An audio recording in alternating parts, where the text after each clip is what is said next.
اب ہم اسلامیت کا کام کریں گے۔ ورک شیٹ نمبر 2 ہے اور ہمارا جو موضوع ہے وہ پچھلے ایک ہفتے سے چل رہا ہے حضرت یونس علیہ السلام کے بارے میں، اور یہ کافی لمبا تھا اور اس کی 2 ورک شیٹ ہیں، کچھ اس کی کتاب کا کام تھا اور 2 ورک شیٹ بھی ہیں۔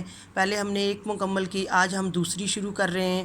جیسے میں نے یہ اپنی کاپی کا صفحہ تیار کیا ہے، اسی طرح آپ نے کرنا ہے۔ جیسے جمعہ لکھا، گھر کا کام اور تاریخ لکھی ہے۔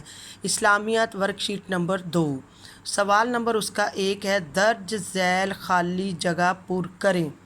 اب ہے حضرت یونس علیہ السلام کو ایک بڑی ڈیش نے زندہ نگل لیا۔ کس نے نگلا تھا؟ یہاں پہ ہم لکھیں گے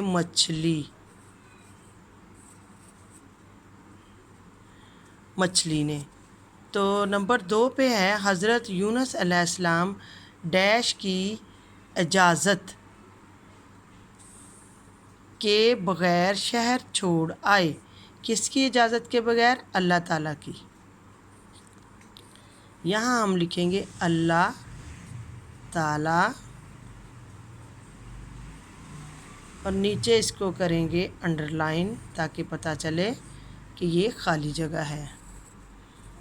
ایسے ہی نمبر 3 پہ، مچھلی ڈیش کو دریا کے کنارے پر اگل دیا۔ مچھلی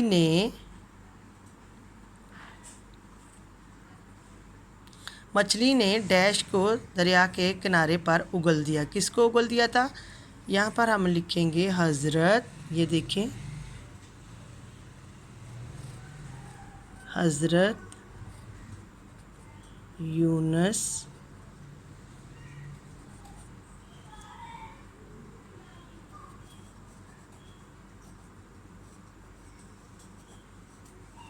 علیہ السلام۔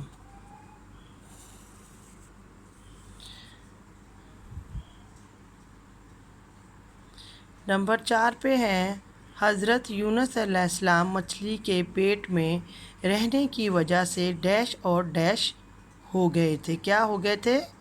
کمزور اور بیمار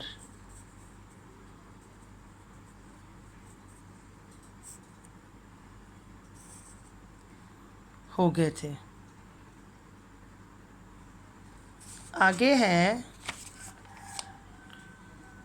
نمبر 5 پہ، اللہ تعالیٰ نے حضرت یونس علیہ السلام پر ڈیش کی بیل کا سایہ کر دیا۔ کس کی بیل کا؟ کدو کی۔ یہ ساری کی ساری آپ کو خالی جگہ پیچھے کہانی میں ملے گی۔ آپ جب حضرت یونس علیہ السلام کی کہانی پڑھتے ہیں نا تو اس میں یہ ساری باتیں لکھی ہوئی ہیں۔